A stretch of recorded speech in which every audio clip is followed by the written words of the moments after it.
Merci mon ami Bilo Bissalo Bilocoste. Merci beaucoup Chico Ponga pour votre présence. Nous sommes. Allez. Je commence avec. Elle va se présenter. Après ça, Combo. On a une coordinatrice. Je m'arrête là. Je me limite Kawana. Parce que j'ai reçu des nationaux.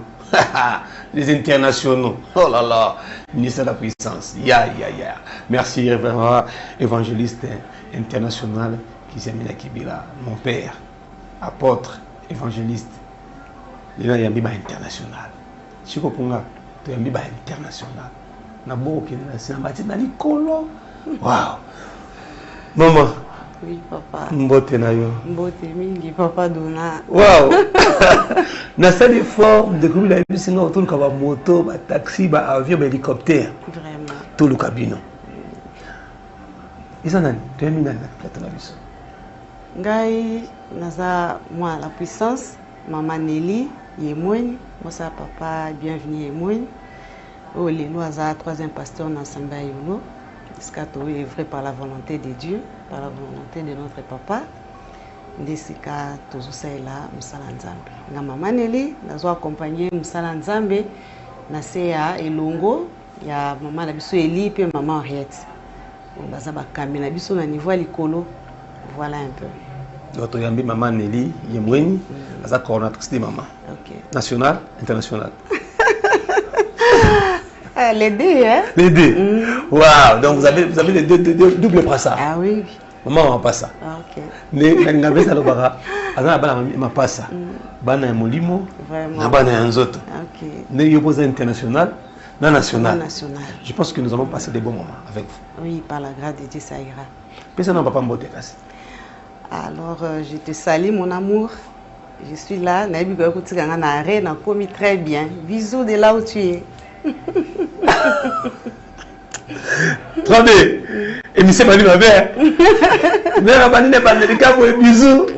Moi de mars, de papa est retourné en arrêt de transport. Oui, à la RTP. Gloire à Dieu. Allez. Tout ça, le secrétaire national, international. Tout le qui est. Shalom, bonjour, moi maman. Shalom, bonjour, Papa Dona. Qui m'est allé? Oui, qui m'est allé. Merci. Nandingue Boebi pour recevoir le Lonaton. Je m'appelle au nom de Maman Marlène. Maman Marlène, Boko la Bofenda. Il faut qu'il y ait un complet, hein? Boko la Bofenda. Oui, c'est ça mon nom. Je suis la responsable à l'Assemblée de Lemba et je suis la secrétaire nationale du ministère de la Puissance dans le département des mamans. Vous êtes secrétaire national du département des mamans. National. Oui. International. Local PT. Non. Je me rends compte que ça peut me motiver. Ok. Mutuka Moko. Mutumoko. Oka Moko. Ok, je salue mon mari. Je salue Pius Kalonge.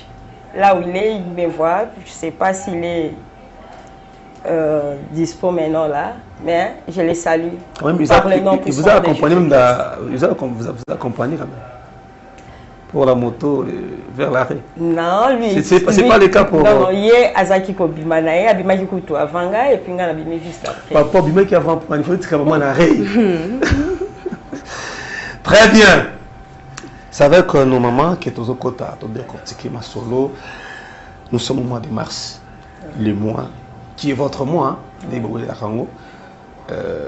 sur les arnaques qu'on a baraté. Je commence d'abord avec maman coordonnatrice. Oui, papa. Maman Nelly. Oui, papa. Mois de mars, il représentera ni pas bino ba maman. Mois de mars, ils ont moi souka pour la bino, tout moi ils ont belé pour la bino. Pardon du mois de mars. Merci, Papa Dona, pour la question.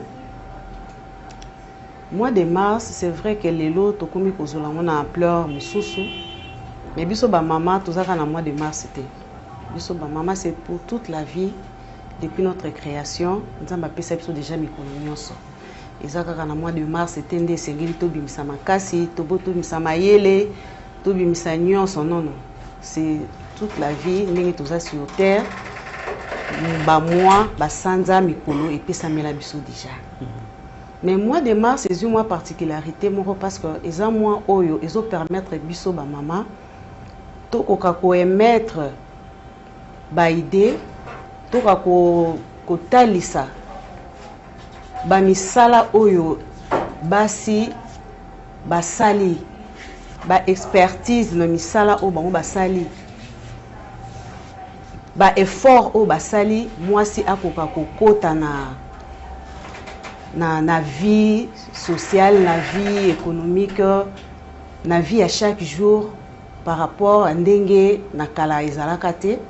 Mais il y a eu de ces femmes là qui se sont levées au batelema qui babundi pour batalisa que non mwasi azana un mot à dire, azana musala, azana ba capacité abunda akota pe azala pris azala prise avec considération na milieu esika avandi na société na. Voilà un peu on a d'emblée par rapport à moi de la femme. Très bien. Si maman Marlène a quelque chose à rajouter, mais on a peut question là. Maman Marlène, c'est une femme. Qui est une femme par rapport à votre connaissance? S'il faut ajouter aussi par rapport à ce que maman vient de dire, ça ne dérange pas. Si je vois la question qui est femme, je peux dire une femme doit être une femme courageuse, une femme qui a la tête, qui raisonne mieux, une femme qui raisonne, donc la tête qui raisonne mieux, et une femme qui a étudié, mais ce n'est pas une femme non, une femme seulement pour que aux à la femme ou la tiliputa aux autres non, mais une femme qui raisonne mieux, c'est que nous pouvons parler. Une femme qui raisonne mieux, pour faire des choses qui peut apporter biso en plus dans l'avenir. C'est ça ce que je peux dire. Bon, moi si, donc moi si fois à la bongo. Moi, ça pour parler de n'importe quoi dans sa bouche. Mais c'est une femme qui va se tenir pour son nation, pour sa famille, pour sa société. Donc, même pour l'Église, la femme est là pour mieux raisonner et faire des choses qui peut apporter biso en plus dans l'avenir, pour construire l'avenir de la nation. Oui, parce que quelque part, moi si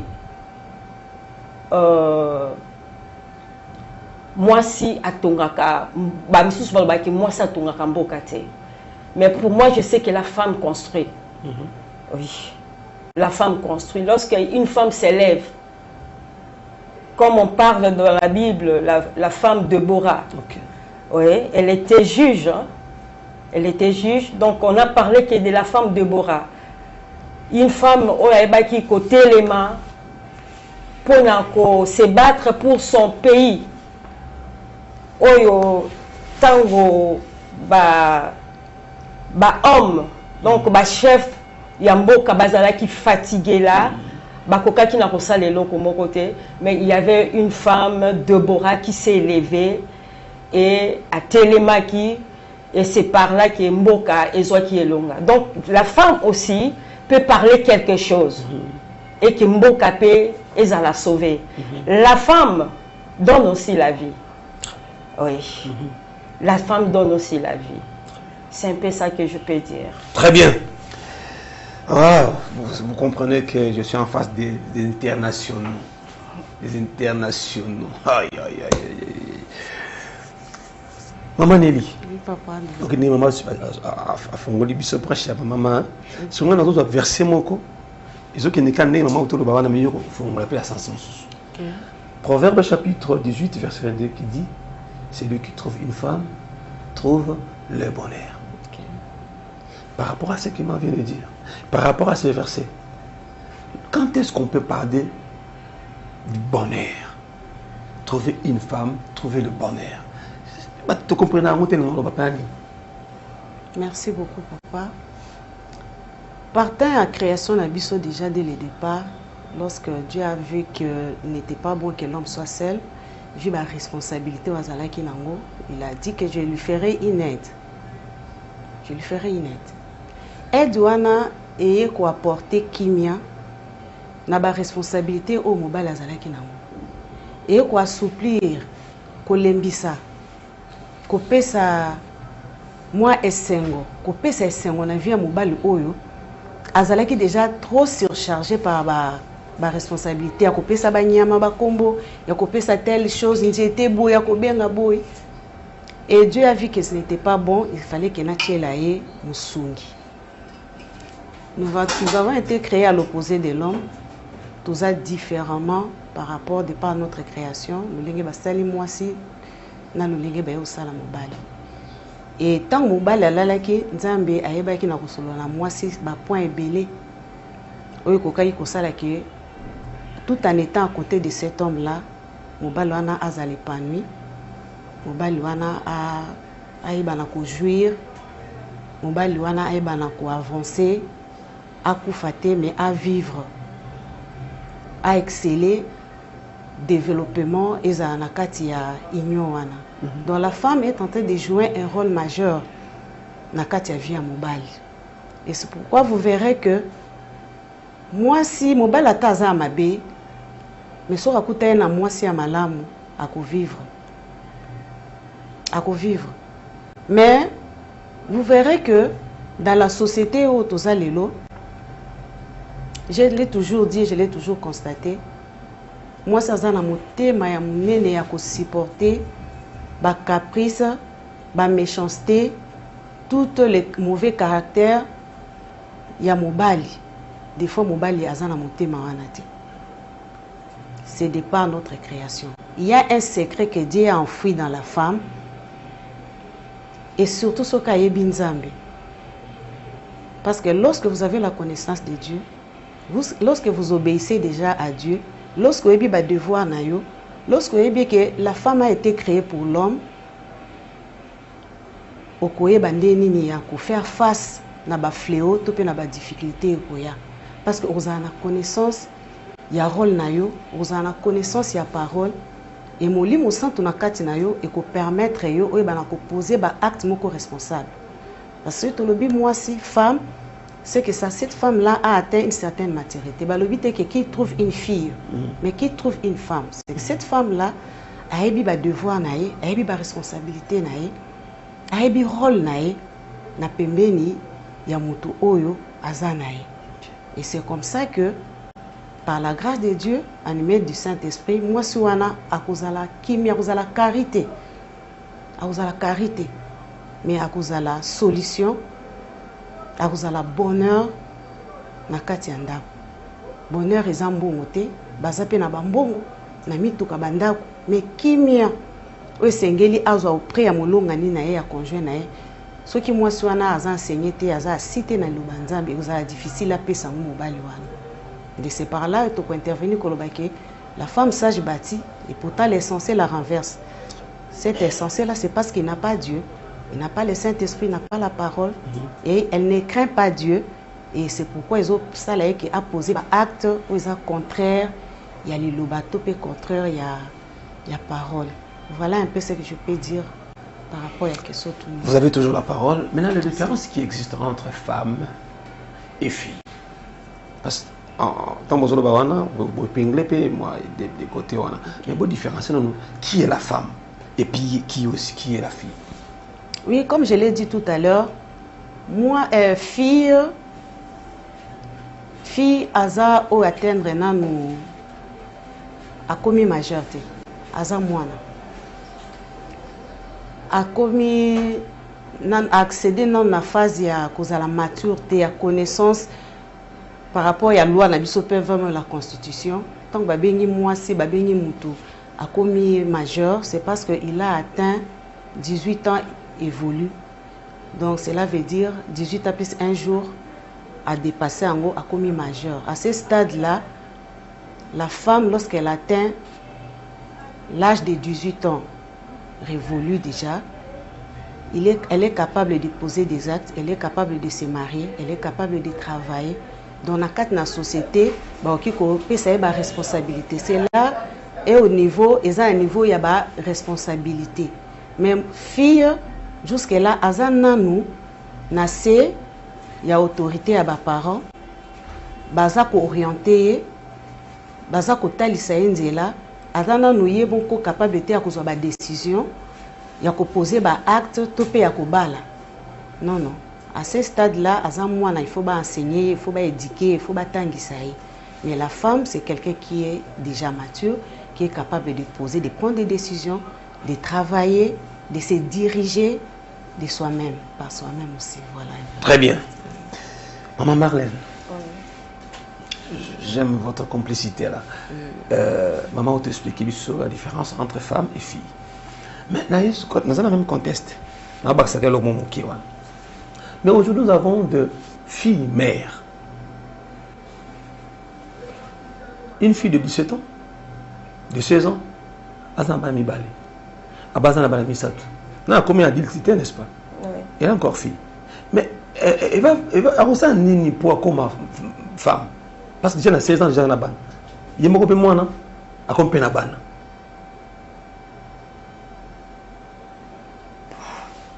Na mboka na biso balobaka mwasi soki asi aboti babengi ye maman. Je ne sais pas si je me trompe. Donc moi la mwasi ataza mukie soki aboti akomi maman. Akomi donc akoli automatiquement. Bien que akozala na maturité comme une femme mais a commis déjà maman parce qu'elle a perçu déjà vie. Ça pose pas problème dans la Balibala parce qu'elle n'est pas encore mature. Mais ça dit qu'elle abouti. Ça pose pas de problème. Moi si vraiment na ba qualité à basi moi si azalaka vraiment la moquette. Au kokuta na mona moko ya mwasi ya mukie mais aza déjà la sagesse moko bo eza katinaye. OK. Elle peut commencer déjà à construire sa propre foyer kaka na âge wana ya mineur. Parce qu'à l'époque tozalo ka ba maman na biso ba 14 ans, 16 ans, 17 ans. Oui. Et comment il bazaki ko arriver na ko tambisa ba foyer na ba. Donc il y a quelque chose au Zambé asi atia la kati ya bomwasi. Et raison pour laquelle moi je dis toujours qu'une femme, donc on a un ministère qui est caché. Donc moi ça a vraiment à comparer na mobilité ou bien ma non non. Moi ça a moi si on Zamba sali. Zamba a les atouts en elle. Donc on a ba anglais nyonso de moi si à coquille qu'on s'en sortir sans pourtant qu'il va forcer. Okay. Oui. Donc, on a qu'à toi vraiment il y a mariage et qu'on pose les problèmes. Parce que les élèves comme on s'en déjà si attire déjà. Avant de continuer la deuxième partie de côté spiritualité, maman Marlène Awa. Maman, vous savez l'école, hein? Vous avez 4, au Salaka. C'est le constant de ta totalité en réalité de l'homme. Ce n'est pas ça la raison, on l'aime pas bon. Et surtout notre maman Marlène. Non, on a après chez moi mouké je me fond. Maman Marlène va foutre 500 $. Est-ce que maman Marlène a fait 500 $? Si papa Pius va foutre 500 $ et en haut à la est-ce que moi je suis à endroit où mon salaire n'est pas mon bas que salaire n'a rien en haut na syndicat on a pour qui musikate. Maman Pius vous avez la parole. Moi ça ça comporter manifester bien mon bas. Comme Olobi qui est toqué du point de vue spiritualité mais na vie sociale. Voilà. Donc dans la société, moi si au réseau ça là, normalement, il faut que ça mobile na salaire na. Bien sûr. OK. Bien sûr. À quoi ça mobile que je touche autant. Aïe na ngopé. À des fois les hommes peuvent basi marambo en hauteur. OK. Hein? Mais aïe dit que moi si nanga azwaka autant. Quelque question des millions de $. Aïe dit que moi si nanga touche ça. C'est à la femme maintenant, il y a pour assumer ma responsabilité dans le foyer. Mais mon bal il a quand même que à travailler et puis aza ko toucher autant pour que kimia ezanaka tsandaku quoi je peux dire la clarté et tout là c'est un peu ça. J'ai même fait parce que maman a dit que souvent une balle basimba ba montant. Mais il y a une série de femmes sur une bon on a eu mon balle pas eu montant sur raté. Sur tenir cas ba fouter aller 45. J'ai tout dépensé. Moi t'es na côté fou na ndako. C'est quand ils ont créé une compréhension. Oui, il y a des fois ça crée aussi des compréhensions. Et toutefois aussi, vraiment de ma manière, n'a pas ça faute na nous vraiment parce que na ebinde ni bazo tambisa matin na katanda. Ah voilà ce que tu vas nous accepter. Na ebi vraiment tende ni matambisa na katanda parce qu'il y a d'autres maris lorsque aebi que moi si na e azui mbongo wana donc il a abandonné toute la charge à son épouse. Vous voyez? Donc chaque chose ils ont qui est pas à moi aussi. Maintenant, c'est à la femme de faire ça. Okay. Et raison pour laquelle moi, c'est pas quoi il y a un bon bien que papa ait dit que moi, c'est un tout chaka tout ça, mais là, il y a un bon à ça, les provisions, à côté ici, ou ceux qui basi, au Kanake, répartir ça, ma charge, la bango. Donc, toi, tu feras ça et moi, je ferai ça. Donc, ça ne pose pas aussi les problèmes. Ça, c'est lorsque le deux travaille. Lorsque le deux travaille. Okay. Bon, il y en a d'autres où travailler et que la femme travaille. En tout cas, et c'est que moi, si fois sera toujours mobile. Parce que nous sommes là pour aider nos maris. Ah ouais. Très bien. Maman, Nelly. Oui, papa. Pour la personne, on a aboué. Nabomi Goboma. Tous on a connu maman, il travaille. Maman, travaille. Papa, ça l'a raté. Ça dit faut. Vous êtes aussi locataire, n'est-ce pas? Foutandaku, courant et tout n'est tout foutagana. Maman, Nelly, comportement moi ça bon fait dans la Nelly. Parce que mon père ça l'a raté. Chaque jour elle est à la maison, mais c'est sa femme qui prend charge. Comportement moi ça bon dans la Nelly. Est-ce que c'est facile à gérer? Du moment où vous avez déjà ici comme on dit na oki ndekonanga utikoluba awa. Moi si sokazo sala et que mobile est salaté, oui, eza position mon topé situation mais très difficile. Mais étant des enfants de Dieu, nga nazo sa télé vraiment sur yango. Et l'eau comme vous a passé les causes à la parce que vous êtes un, vous êtes devenu un. C'est juste pour un moment peut-être il y a zo salaté. Et tant vous avez quelqu'un vie na biso mobima mobile nda zo sala. Ayaka na mbongo na ye apesa kazwaka charge à classe ya bana ya boy. Mais si ça verrait que est commis que mobile ya vandi. Yo zo sala, mais fait de même. Yaka nango kitisa azui par na ye pour mobile en tout cas faut za na mwambo na argent de poche. Faut za mobile akotika la ndi ngwana te. Azui mwambo na tena poche. Azui na salaire à moi. Ya moi si mususu bosali ba calcul o ezokede bo ezoke o ya yo pe yango donc eza ndenge boyokana déjà mais je vous dis eza fléau mais oui ah oui eza péché c'est Chibaouti Chibaou pourquoi c'est Chibaou oh anga nazo ba makambo ya ba chrétien OK na ba chrétien ekolo ezate donc ozala mungala ozala muswahili ozala muluba tozana liloba nde ezotambisa biso très bien la parole dit que tokomi eloko moko. Donc tous bengami sikoyo tozo sala pona bana avancement ya famille na biso épanouissement na bango lokola ngandi naza na position wana pona koluka ke bana batanga po toza na toi moko boye n'empêche j'ai fait mes responsabilités na ko sala ngo jusqu'à ce que nzambe o azana lola akotika te mobali azala kaka na se. Dieu est juste. Vous savez qu'il y a des femmes comme ça. On va bien, maman Nelly, la télévision. Il y aura aussi des questions. Mais il y a des femmes comme ça, à Salaka, mais elles vont faire souffrir mon balinaï. Yo, tu sais, il 15 ans. Au Salaka, 2 ans après le mariage. On commande un chômeur, on charge Nabino, on appelle la famille.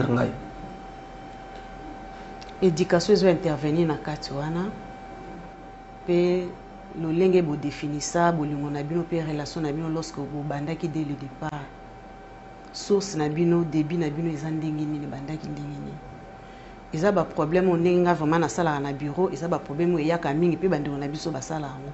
souvent koyoka muninga mwasa zoluba tango ya bandaye ko sala bandaye ko faire souffrir nga nando mona mbongo na été nandaye ko sala boete andoko zwanga charge te ko nyokola elelo nga na komi ko sala mbongo yango nazozwa na pesa ena memelaye na ko sala ngote na ka wana nga na intervenaka toujours pour dire nzambe ndaza likolo nzambe nda monaka nzambe nda créaka ba situation mususu d'une manière d'une autre ta mususu lolenga kote ya mobali na yo ezalaki ka wana afanda yozwa yo sala ndenge parole elobi parce que eza foyer na bino eza bana na bino aza mobali na yo tango yo kozwa ba responsabilité wana tango yo ko tia à l'aise lorsque ye a kozwa je ne pense pas qu'il y a quoi agir de la même manière oyo abanaye ko nyokolo ne bandeli.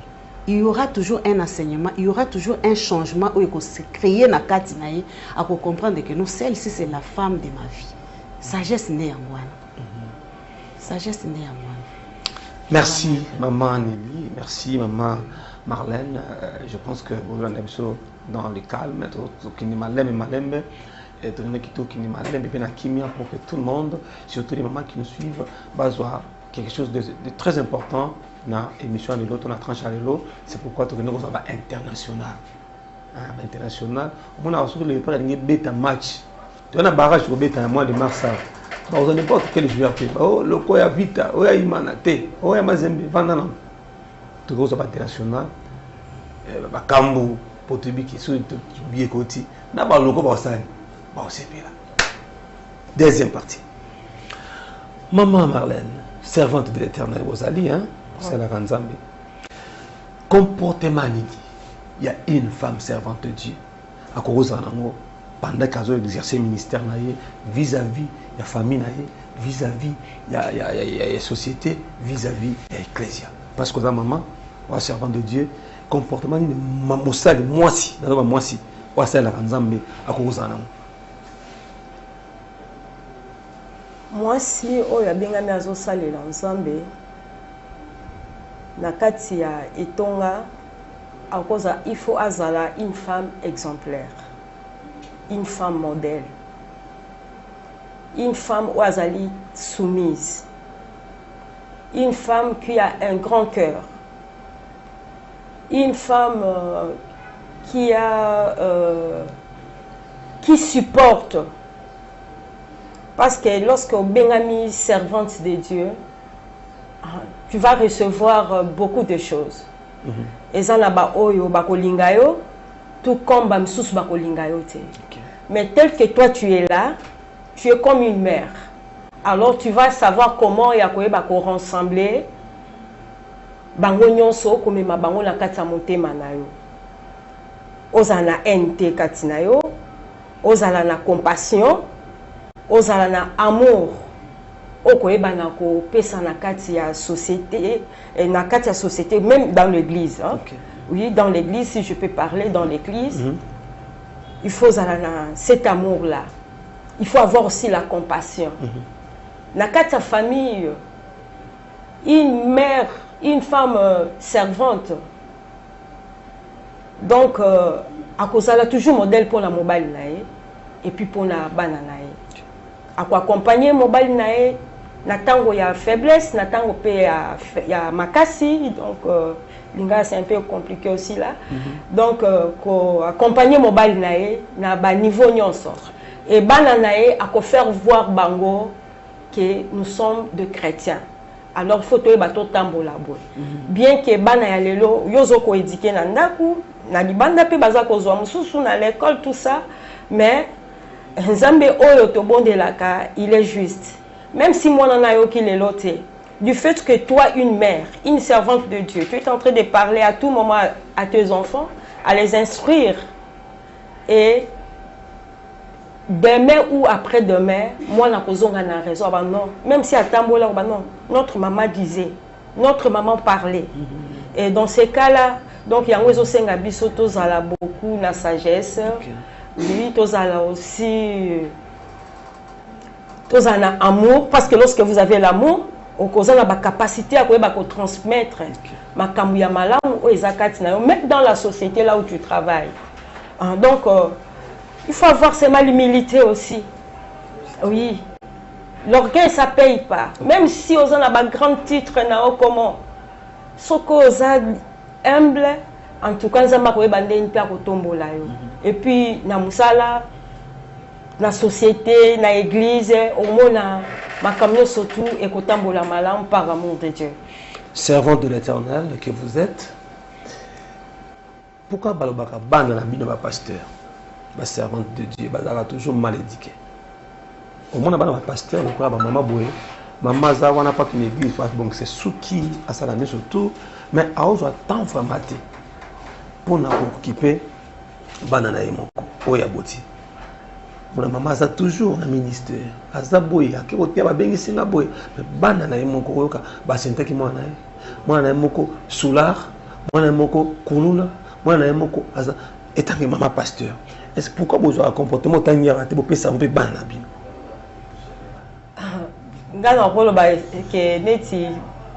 avez toujours gérante.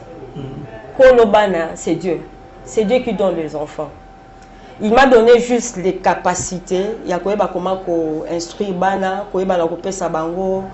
directive à suivre tout ça. Comme je disais tout à l'heure là, moi na yozo lo balanda ou bien, mais moi na bima na libanda, akeko zoa ba éducation mususu. Comme ba réseaux sociaux le lo ekoti, eza ko bebisa bana ebele. À des fois zo benga même moi na téléphone, zo benga moi, mais comme moi na azaki devant son téléphone, ako bouger té. Ça arrive. Ça arrive et puis c'est un peu et l'oko salema partout, presque partout. Ce n'est pas facile dans le temps d'aujourd'hui. Et la raison pour laquelle, pour nous, les femmes chrétiennes, elles ont recommandé Nabiso toujours parce que sans Dieu, donc tout ça les locaux mon côté. Bana Nabiso bako se retrouver na balabala comme les autres. Bana Nabiso bako sente bango. Bana Nabiso bako ça. Mais lorsque vous avez un Dieu vivant, en tout cas, ce Dieu-là, il est fidèle. Moi, je veux qui ça? Je veux qui ça? Dieu est fidèle. Asalaka. Oui, le combat est yakanango. Tant que nous sommes des mamans chrétiennes, des femmes chrétiennes, tout ça, des servantes de Dieu. Moi, la coquille déroutée. Mais si tu implores toujours la grâce et la faveur divine, ce Dieu-là, à quoi la cause ça moi la lancer là. Et c'est recommandé surtout à toutes les servantes de Dieu de prier beaucoup aussi pour les enfants. C'est par là que le diable pour détruire bana et que yo mosali na nzambe ozana kimia te. Oye bandeni na koyeba na ko bondela te. Parce que ce que mon inda kuna vraiment rien ne va. Oza vraiment la kimia te pour yeba na ko salela nzambe comme il se doit. C'est pour cela que le diable ce que moni et pas na koki kokota te. Il peut aller chez les enfants. Mais, oh, comme on dit, la femme donc, doit être courageuse, doit être objective et déterminante. De ne pas abandonner, de ne pas baisser le bras, de se tenir toujours forte pour que réussite et zanakati ya foyer nae na dibota nae. C'est un peu ça ce que je peux dire. Gloire à Dieu, gloire au Seigneur. Les gens qui nous bipent là, s'il vous plaît, n'avons pas notre temps pour Nabi qui besoin de poser la question. Et je vais vous laisser le temps pour que vous s'exprimer. Et c'est pourquoi je suis obligé d'aller chercher les servantes de l'Éternel au Bazanabiso de l'eau pour que tu côté dans le dossier. Je pense qu'avec maman Marlène, tout le monde est maman servante. Mais qu'est-ce que pas maman pasteur? Moi aussi, il y a un pasteur. Maman Nili.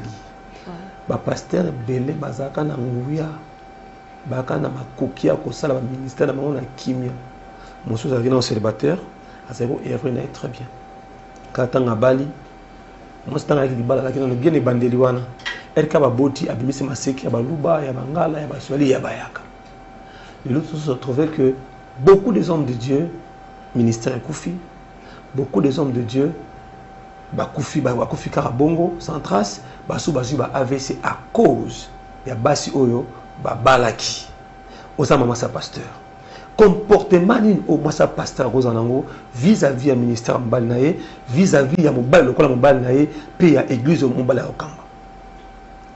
Na bakisika aux amaloba. Et pourquoi comporter ma béaka pour que ministère et débat. Et ça la mission, le diable, Tobi mo bolinga on ça on. Merci beaucoup Papa Dona. Tout non vraiment un peu pertinent, mais ceux qui n'ont pas placé des mots par rapport à yango na oki ko loba boye. Kozala maman pasteur, ils ont titre honorifique, ils ont lourde responsabilité. Pour na kozala maman pasteur premièrement nanu, il faut zana nous mwana nzambe. Il faut zana nous mwana nzambe, oyamba nzambe, oyamba Jésus Christ, lokwa mokonzi po bikisi. Auto sakaye, auto sakamaloba nae. Parce que lorsque vous kutana musai na nzambe, il faut que non, okomi na double responsabilité. Cela veut dire vis-à-vis na mobali. Parce qu'il faut permettre ye aye bana kosala musala ya nzambe, musala ya batu ya nzambe. Il faut accompagner na ba responsabilité na appel na ministère au nzambe ayebi na kochana kati na ye. Tokozanga kolobela ngote pourquoi parce que eza makambo to vivre chaque jour tozo mona na entourage na biso comment est-ce que biso ba maman pasteur tozo détruire ezali appel tozo détruire musala nzambe mais remède ngana lobaka toujours rien n'est tard et mobali o azokende koluka musala na nzambe azokende koluka mwasi asa l'effort atuna volonté na nzambe asa l'effort azota en prière asa l'effort à observer. Moi, ça t'a bombi caractère na ndengeni. Ako bomba pendant 99 jours, 80 jours, mais il y aura un seul jour, une journée, où il y a ça là que bizaleli na e monana. Puis yo mo ça na nzambo comprendre que o aza moi c'est o accompagner ngate na lourde responsabilité on a eu. Parce que to bien ami rozana ba interdiction ebele. Ebele. Donc moi si mususu azana maman pasteur il pourrait avoir des réactions directes en public à réagir mais réaction nanga en tant que maman pasteur réaction nanga en public ezana non interdit nazana esika o na silikaka nazana esika o na réagisaka na manière nini donc ezo ko englober makambo mingi par rapport ya kozala mwasa mosana nzambe. Premièrement, éducation dans moi sango yo pour que ko bala musai na nzamba auti na famille nini otala ki famille sika ko kota mwana oyo zo ki ko bala akusa koma ki Mathieu na église otuna ki ba pasteur na ye otuna ki ba kambi na ye eloko nyoso na eza ko jouer lelo ba pasteur ba komi kolela akokuta na kana jeune sœur ba lingani ba avancer na bango pasteur ya jeune sœur wana ebité azu témoignage nulle part et lobby okomi ko se plaindre par rapport na yango. Et ça processus makasi yo mona il faut pesa respect na appel nzamba pesa yo et ozo pe temps ya ko bondela ko tuna nzambe conduis-moi vers la bonne femme ndenge basaila ki Isaac conduis-moi si oyo ko accompagner nga na appel oyo pesingai na ba charge ou responsabilité o pesinga nde par là okoki ko tuna pasteur ya mwasi wana bakoki ko détailler oko tuna ba mama il y a église bakambinae 2 ou 3 au kotuna bomona ka ser wana ndengini pasteur moi na wana za ndengini mais ça babiloko to vivre ngo ezali susute la sœur ton peut ba ko bala ya za même pas na tant que sa pasteur nae ba ko lingae po ba ko sununa ba conseil ba ko accompagner yo pourtant ko kende oyo bana ko sala ko sala ba devoir na o malamu. Donc moi si o esengela za musaya na nzambe moi si musaya na nzambe il faut zala avanda na liloba il faut yeba na nzambe yemoko po yeba ki musala o papa zo sala ye pas zo sala yango parce que nyonso papa zo te ba kotala réaction et pas moi si na ye ba kotala ba agissement moi si na ye eza ndenge ni nazo accompagner azo accepter yango. Donc c'est un peu ça sans Christ sans le Saint-Esprit eza difficile eza facile au kokate. Premièrement, il faut la préparer pour la charge. Moi, je me disais toujours, maman pasteur, je ne sais pas ce qui est la fierté, mais ce qui est comme l'io, n'est comme l'angana, soit qu'à temps prière. Seigneur, aux autres personnes, mobile, aux appel, il y a évangélique, bien évangéliste. Donc, à Ozalana, ban ebele, ya basina ya mibali. bakolekanga na kitoko, bakolekanga na mayele, bakolekanga na mbongo, bakolekanga na nini. Mais ngai nazala mama. Pesanga motema munene ya ko supporter. Et c'est comme ça depuis 2010 au ba consacré papa Tilelo. Mutu moko te na ministère otombola musapiki non, j'ai connu un problème avec maman Nelly et moi Azate. Et à chaque fois lorsqu'il y a des changements de déséquilibre, on me réclame toujours. Parce que je suis là pour nazalarana première interprète, il y a vision musali, il y a musala au mobile na ngazosala. Il y a musala au papa kizamina apesa et papa. Lorsque je vois que ça ne va pas, je le rappelle à côté. Pas ça. Et dans cette église, lorsque il y a salinga dans sa première conseillère, dans la chambre, voilà ce que tu as dit, de tenir que de propos que tu as tenus, ils allaient qui bien te. Avec telle soeur, nous avons telle attitude. Avec tel frère, nous avons telle attitude. Oh, nous avons l'ingamote. Et c'est un peu d'arranger. Mais na verser wana, à verdeko wana, je suis maman. Je me tiens à la place. Ce qui a manqué de respect na kotika ye, ye moko akososola ke, j'ai manqué du respect à maman. Très bien. Donc nazara na position na moko na zoa ya bo maman. Ezala maman za maman le kinga na âge na mitie, nga na zakara maman. Aza jeune sœur, te nga na za maman. Ayepa mobile na nga aza ne loko o ayekoluka. Et ce qui a débordé, je sais comment me tenir pour ne blesser était à sa âme. Comme ça, on a connaissance n'a pas acte opposé. Donc, je sais un peu de travailler mon caractère à l'intérieur pour extérieur nanga, libanda nanga et produire ba fruit à ma lampe à travers le Saint-Esprit. Merci. Maman Nelly lobi ozobota bana, ozobota pe bana basi hein. Oui. Bazoko la paix. Ozala très contente, c'est mon amour na bali pasteur. Nakozala très contente. C'était juste un garçon. Je suis la maman des garçons. Ce qui est arrivé que moi, nanga moko soki nzamba pesa nga mwana moko moi si na libumu nanga e kabali musa na nzamba na osepela makasi parce que azana modèle. Moi nanga moi ça ozana modèle. Problème tozana ngo lelo peut-être ba modèle bazati. Moi nanga elle sera une très bonne maman pasteur parce que moi-même sa maman na ozala modèle pour naï. Na koyeba ko encadrer. Kotalisa ye talanzelo zo kende bonheur nango yango bepini nango yango voilà comment tu vas te tenir, voilà comment est-ce que sengeli oui bana ko se comporter. Merci beaucoup. OK, chère maman Marlène, une femme célibataire a ko gérer troupeau ko kamba église à la célibataire ne kona biso Claude Mayele depuis Ngaba. Une femme servante de Dieu mais célibataire. Une femme servante, disons une femme célibataire, servante de Dieu. À Koki Kokamba, ce qui est appel de Dieu, parce que mariage kakatende mute détermine à une femme, non? Appel. Disons mariage est déterminé à appel. Mais c'est Dieu qui détermine l'appel d'une servante. Donc, ce cas marié, qui a bengami, na musala ya nzambe, ako travailler, ako sala musala très bien sans problème, parce que c'est l'esprit de Dieu, oui, cause la carte na inde ko pesa une orientation divine, comment ako ebana ko servir Dieu. Très bien. Frère Claude Mayele depuis Ngaba, la réponse est là. À une question, merci beaucoup.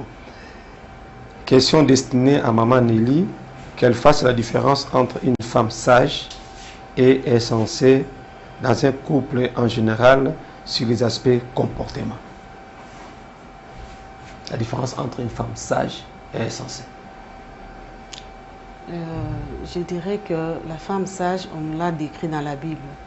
La sagesse vient de Dieu. L'insensée, automatiquement, c'est celle qui ne connaît pas, qui n'a pas la connaissance de Dieu, qui n'a pas la parole et qui ne sait pas poser ses actes par rapport à la parole. Parce que la connaissance elle-même, nous la tirons de la Bible.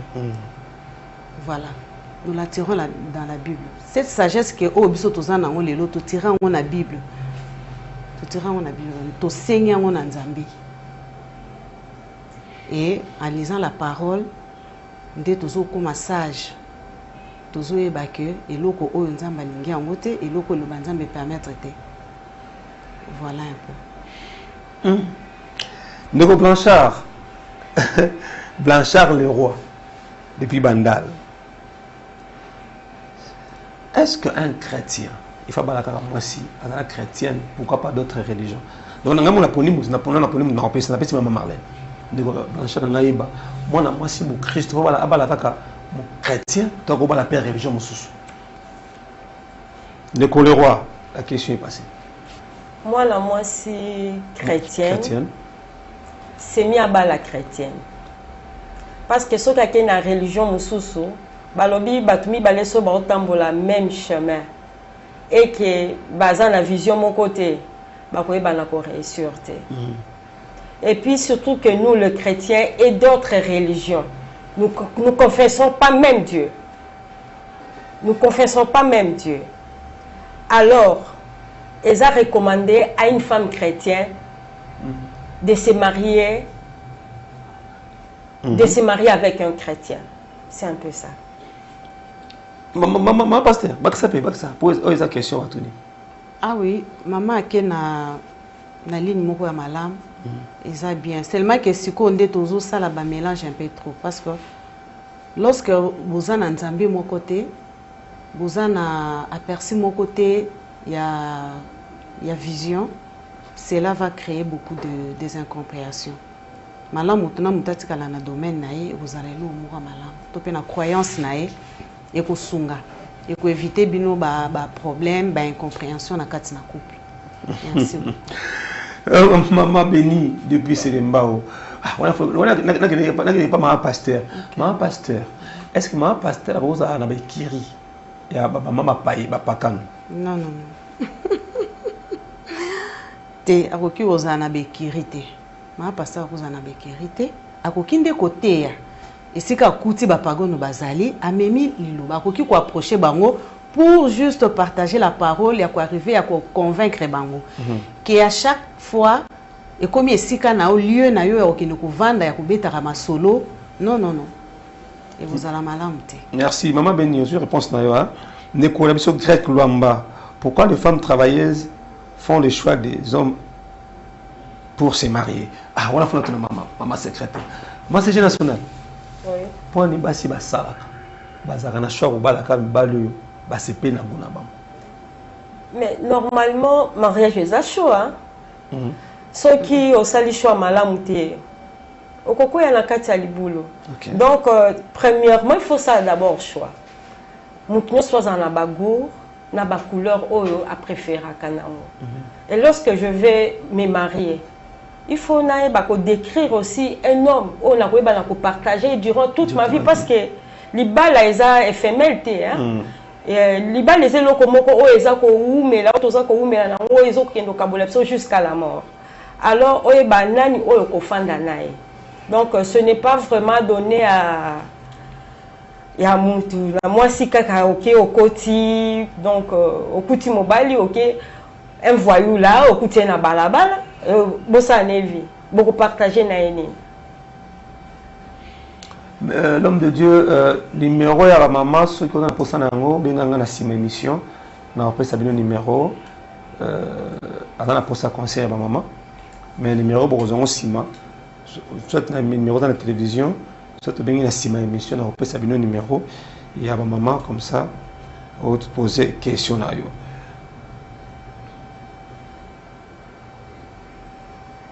Est-ce que ma maman va conseil va opérer ça la télévision? Il y a un bâtiment qui appelle banda pour na bango, tu na l'église na bango. Maman va y avoir terre dans l'église, tu na banda. Oui, merci beaucoup papa pour la parole.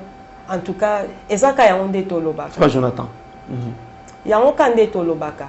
Même si ok nanda kunanga, ba nanga ba ebi. Donc si on a bandi koloba, likambwana donc pour nous satisfaire, il faut na mona que moi na ACP. Ce moi na ACP na mité na moi kaneta yo kanga na mité. Donc ce que je parle, c'est ce que je dois le faire. Ce que je donne, je parle comme ça, je dois donner ça à mes enfants et à mon église. Donc faut na solana ba maman nanga, comment ba koyeba na kotambu sape mabota na bango, bisika ba vandi même esika ba travailler ka bateka ka biloko. Parce qu'il y a des femmes, il y a que des insanités. Il y a que des insanités. Dans le milieu, surtout dans maman, la biso bate kakabolim bisanga. So maman cotisande ou comme côté donc comme akobimisa n'importe quoi dans sa bouche. Or, la femme est appelée à être modèle, à être... moi, si donc il faut à la... Comment je peux dire? À la modèle. Oui. Moi, si faut à la modèle. Très bien. Bande de ça là-bas, audio, mais poussez pour tous respecter temps. Sinon, tu es ça. Bango baza ba chrétien, babala ba pasteur, ba mibali la bango baza ba pasteur bazo conduire l'église.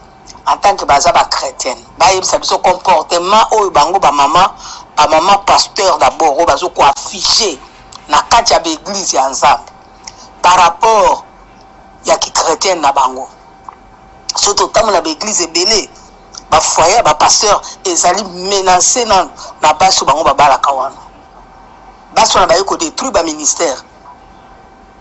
Baye ko kotsa pulu kutu mafuta baye ko kotsa mai na zelu na kati ya kopo ya Nzambe na kupi ya Nzambe. Ko bala chrétien ou chrétienne eza nini. Pour tant ozo bala obali mwasi na église o asambela kaza boy mais tena ndako. Tu as des problèmes? Surtout ba maman pasteur. Tout ça na ba témoignage na bango belé.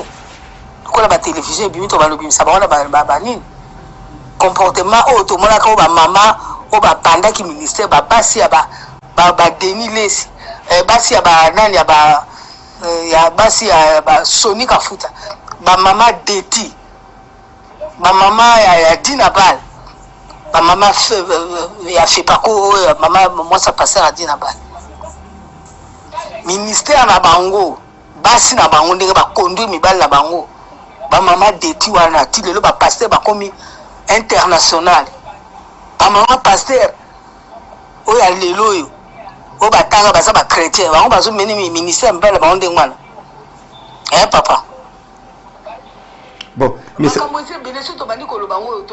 tu lobby merci maman comment tu lobby maman pasteur boyo qui assemble non à la réaction na bino non c'est un fléau. Maman zolo ba réalité. Bon ça va c'est la réalité qui s'évite chaque jour. Il y a vraiment un changement pendant un certain temps observant. Il y a on a répondu à une question peut-être maman à cette instance avec en limité. On a répondu que tout dépend. Bonjour papa. Premièrement on a éducation moi c'est au baki ko bala. Pasteur azu moi on a millénaire. Les pasteurs a eu le temps.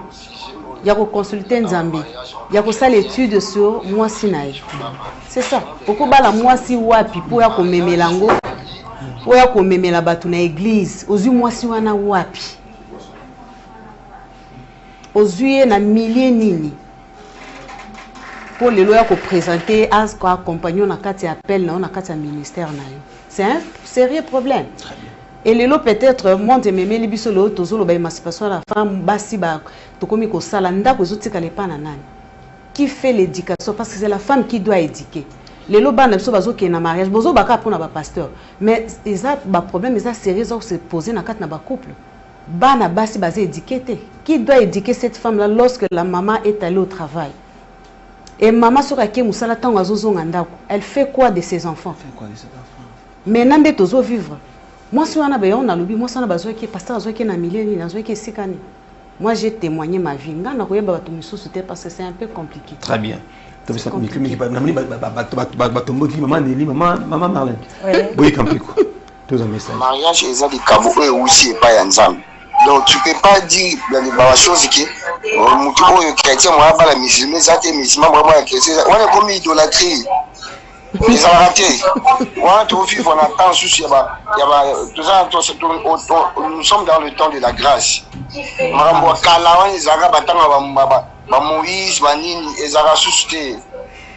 Ça, c'est des Anciens Testaments. On parle du Nouveau Testament. Nous sommes là, si on a Marambo, ils allaient, nous avons voilà. Je ne peux pas dire que non, moi, on est athée, moi, parfois, on a qui m'a dit là, tout changer bandela.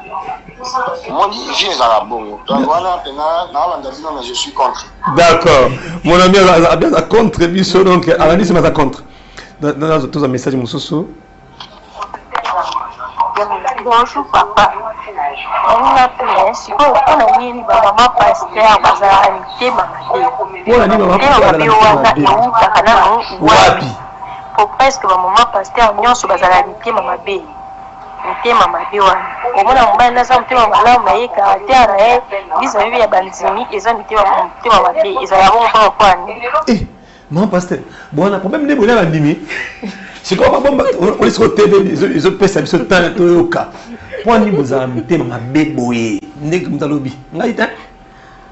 Vraiment, je trouve que c'est vraiment un problème très sérieux. Les autres Tungisa peuple Nanzambe. Vraiment, Naza sous namona oko placé kunate. Si il faut nous conseiller que on a bama passer nous sommes nous balimbisa biso.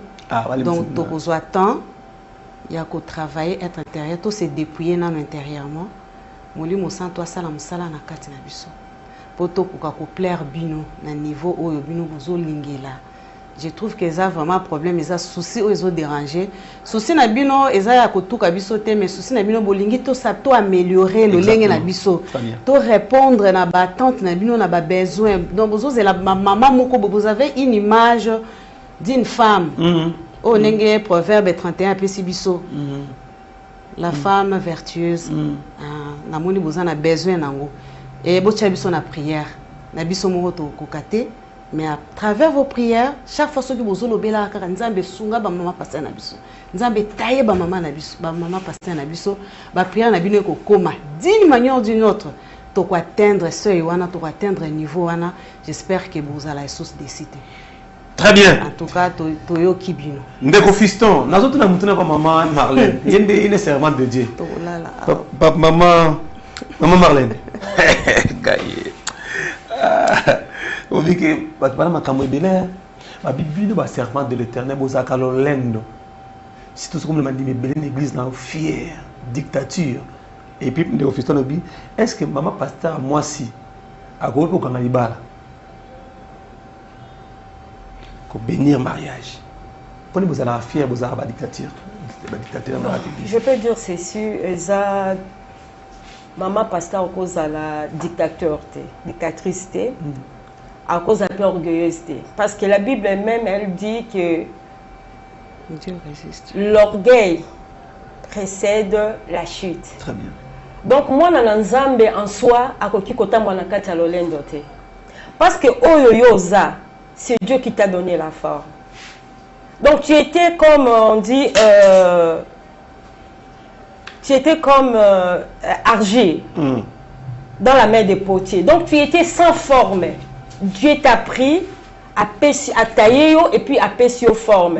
Aujourd'hui, tu es devenue une femme célèbre. Nakatia église, Ozokamba, tout ça. Mais tu dois être humble. Nakatia humilité, Nenzamba koyeba na kosalela yo nyonso oyo za nango posa. Akopeso bana oya malamu nakatia etonga.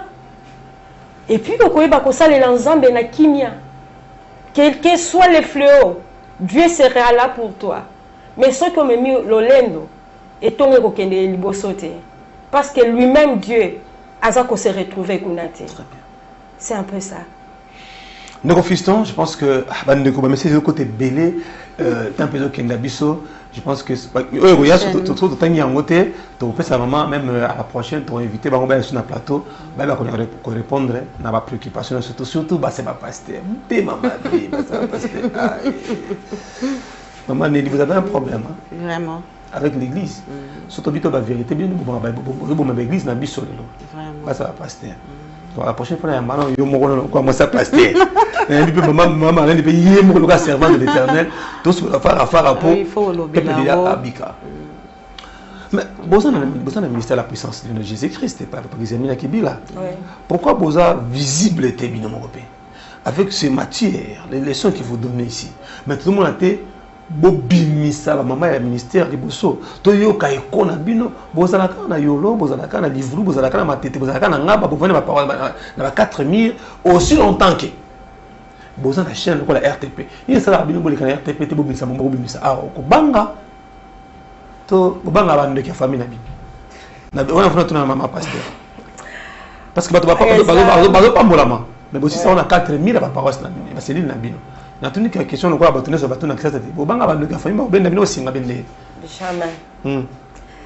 La carte ministère à la puissance du nom de Jésus-Christ, est un évangéliste qui a Kibila.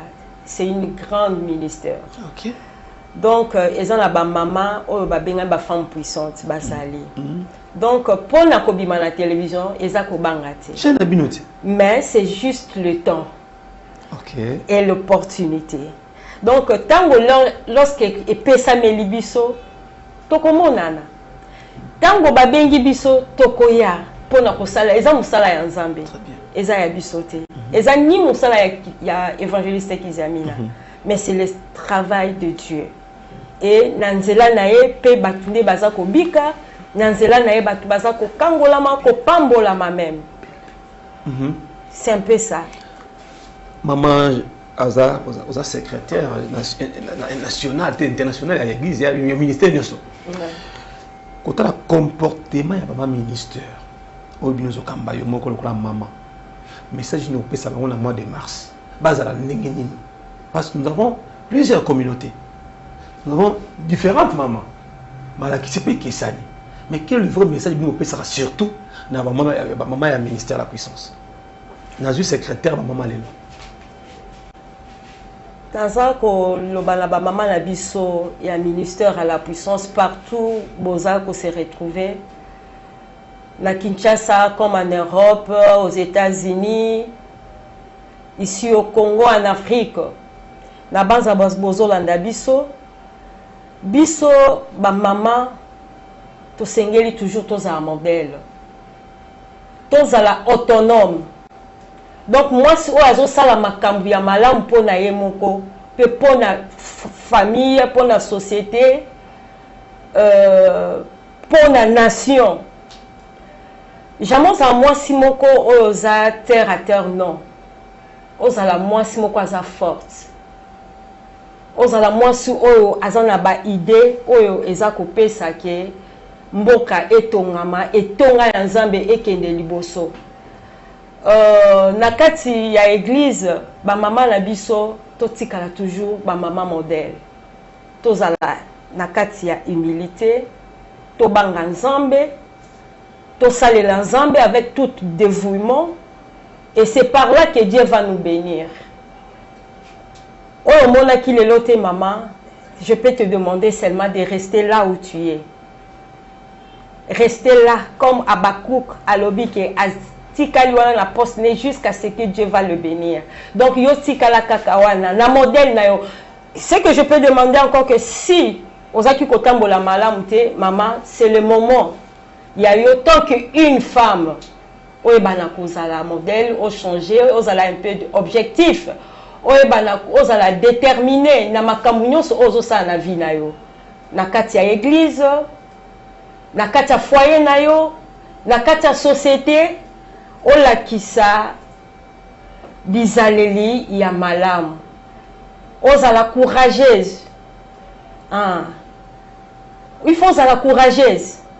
Même si on nous a que ça ne va pas maman, donc il faut téléma pour na koyeba na ko sala pour que lobina yo pena libota na famille tout ezala malamu. Merci beaucoup. Oh wow. Comme nous avons donc Nasuka, maman Nelly. Ok, maman Betty pour la maman sur la puissance. Ce que maman pasteur sur la puissance. Na basa pasteur. Au monsieur ça va comme la poste va divorcer. Au moins na ba église na Congo mingi l'évangéliste examine dans un modèle parce que quand moi si moko pas OK na il ba les appuyer ils na ba la réalité belé maïki mpiko. Ce que ba pasteur le ministère de la puissance, le pasteur est belé, le maman, il a possible de divorcer. Donc, moi, c'est pasteur. Oui, c'est bon. Il y a un phénomène qui encourage, qui jamais encourage, même la Bible est au bout. Tout le monde a combien et le divorce et memi ba fléau ya mabe na kati ya ba famille a déchiré tout ça to ki ko encourager en moté partant na ya vision papa na biso kizami na zanango a tolérera na nous divorce était eza ba comportement ya ko bannir ya vraiment ko bannir ko encourager to pe ko prôner aux ali pardon oyo ezali kotikala toujours na kati ya unité compréhension ezala na kati na bacouple kozala na capacité wana kotrouve basolution ezali konuire bacouple ya bandeko na biso mpe kobondelaka mingi bacouple ya bapasteur ifo ezala bacouple oyo eza lié na baprière makasi mpona koéradike bafléau wana ya badivorce baproblème oyo elekelaka bino eza biloko moko ya malamu te. Donc moi à mon niveau na koencourage yango te bayeba ndenge nini ya kozalaka toujours ensemble koyoka liloba nzambe kobondela mpe kozala na maturité ya koyeba kosolola mpona kotrouver solution na baproblème oyo kodéranger bango. Christ a régné beaucoup plus que baproblème oyo ezali ya mokili parce que biso toza ya mokili te malgré tovivre na mokili agissement na biso lolenge na biso osala efo ezala différent na ya bapaya. Voilà un peu papa, merci beaucoup. Donc comme l'habitude Nasuka, maman Nelly, programme ya ba maman ndenge maman batuni biso na yolo. Bo sanga na journée peut-être à cause attend ko ya ko assister bino. OK, je salue maman, j'en profite. Exactement. Je salue notre maman Deti qui n'est pas là. Je salue mais qui nous accompagne, je salue maman Eli Ekofo et maman Riente. Oyo bazo pe maté basi ya Bwanya, basi ya Makasi. Baza dévoué na musala ou vraiment bazo mi pesa na niveau yolo ba maman nyoso parce que ministère to sangana ka mercredi de 8h à 11h30 kuna ndesika to lobela makambo mingi o to lobina kana wesika pona ko apporter pona ko encourager ba jeune fille ba maman quelle que soit ba difficulté ba demeurer na chemin o. Alors ndé na yango na niveau ministère to bongisa ki pe clôture ya mois de la femme. To bengisi ba maman nyonso ba jeune fille nyonso pour baza venir à lobby baza ministère à lobby baza département maman lobby baya kotala baya koyoka bazwa connaissance oyo kokolisa bango lorsque bazana ba responsabilité baya bana ko assumer yango malamu eza na date ya les 30 eska to lobby fille et femmes face aux enjeux de ces moments ou des réalités actuelles. Les affluents moko makasi sengeli ozala enseigner ozala informer pour yeba kotambola oyeba ko faire face ya ba événement nyonso au monde et bien ko présenter biso. Alors baya ebele on est là, nous avons une très grande servante de Dieu qui sera avec nous, la prophétesse Lamine Cécile. Elle sera là, c'est vraiment une bénédiction pour nous. Lokola papa na biso kizami na permetaki ba continuer biso ba permettre biso basi de partout où nous sommes, toya koyoka, to accompagner musala oyo et vous allez une bénédiction pour na l'auto mon abiso pour la jeune fille pe na ba maman. Voilà un peu, merci beaucoup. Merci à maman Eli Ekofo, merci à maman Ariette Kimfumo, merci à notre chère maman Diti Kizamina. Voilà, j'ai reçu pour vous, pour nous autres, l'équipe nationale. Maman Maman Marlène Bofenda, secrétaire internationale. Là, je ne parle pas national, international. Okay. Maman Nelly. Papa, je vous salue, papa. Vous êtes Maman Nelly, coordonnatrice internationale. Ok, merci. Vous étiez au top. Que Dieu vous fasse grâce. Surtout, merci beaucoup. Oui, sur l'opportunité, ils allaient au Oya. Maman, c'est on a bien pour qui pas besoin de souhaiter on va s'appeler parce que vous pouvez subir matière bien et il y a des couples et puis na tonga wa tamso bokasi bo bika bongo ba pambwami il y a même des gens au bas matière va s'appeler na passage na bino. Je pense que rendez-vous le 30 mars à partir de quelle heure? De 8h à 11h30 à Yolo. Juste au quartier général. Oui. D'accord, les spots est déjà là. Après ici, notre bien-aimé Bulo va balancer les spots. Merci à tous les branchés de la RTP. Nous sommes au mois de mars. Quand on donne un peu de on peut s'abonner dans bango. Mais question à faire tout le monde, on prend une minute de négocier. Basser balogo ba sou ba na maman té. Négocier pardon. Maman pasteur a fait cette réponse. Basser. Balogi boy. Ba ka sou ba ba quitte ba maman té. Maman ben ici boy. Pour enseignement boté à bango. Ba na posta na souté. Ba na posta ba enseignement ya TikTok, ya Facebook. Bile so ba yekuna ça va monter. Réaction maman pasteur aussi ça. Ah papa, l'enseignement au bazou luka baza na onje na ba téléphone. Ya ba mo souté non pas la raison. Baza donc eza problème to se déplorer. Mais biso au niveau na biso to sto bongisi ba matière nyonso. baya bakukuta yango eloko kutu biso tolinga ndete ndenge baotala ngo na ba téléphone baotala ngo na ba TikTok ezo détruire bango kuna balobela yango pena bien kitoko sans tabou bino banga tala mona biso wana totanda bambetu basala ba geste nyonso wana tomona bango te baya bakukuta matière baya nano bavanda na liloba bavanda na enseignement tokolekisa bango toboya poani biso balekisa biso pa ba mama na bandako très bien bango topesa mama c'est même toza kobenga ba jeune sœur baya bango nde bakimaka biso OK oui balingaka conseil ya ba mama te yango bakimaka mais toza na besoin na bino ba jeune sœur parce que lobi bokoma ba maman oui lobi bokoma ba maman donc toza na besoin na bino boya to sanganaka to yokaka mate ya mate ande pesaka biso makasi mate ande yebaka na kofungola ko intelligence pour que to ebana ko évoluer na kati ya vie na biso. Merci beaucoup, nous étions tellement bénis que notre maman bayaki babeti maman masula nzambe boyoki masula nzambe esika o mbebe zalaki bolimbisi biso esiko to comité obakisi ndeko sengi numéro ba maman na kosenga permission so ba pesinga ba numéro na opesa bino yolo eza numéro 8 Capella croisement chaussée qui mwenza ce comité parlant chez maître Toro chaque mercredi maman dit ici et maman bazawana oyo koza matière jeune fille yolinga yalinga ba mate yalinga yemoto ko na TikTok adetika on est enseignement na ba chaîne ba tcha ba code enseignement on est bien mais il y a ecclesia il qui wana parce que ecclesia peut sobo mo na seko pe libala kitoko merci Ashiko Punga mon ami yoko yoka mate anate on est à 4 déjà.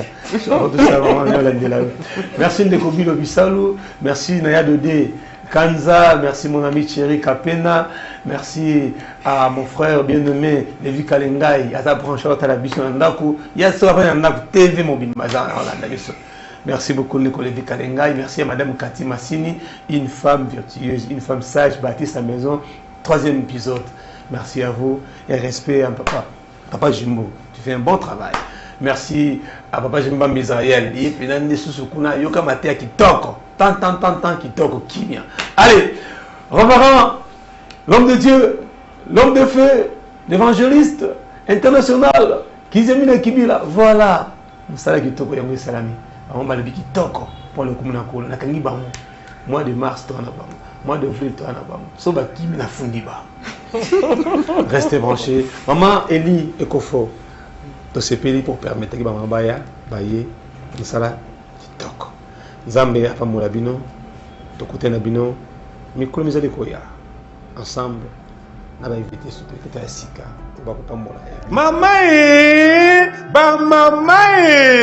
yokela eloko yo pour bien clôturer le mois de mars, mois dédié à la femme, le maman du ministère La Puissance du nom de Jésus-Christ organise une journée unique le lundi 30 mars 2026 de 8h30 à 11h30 sous le thème les femmes et les jeunes filles face aux enjeux de l'ère.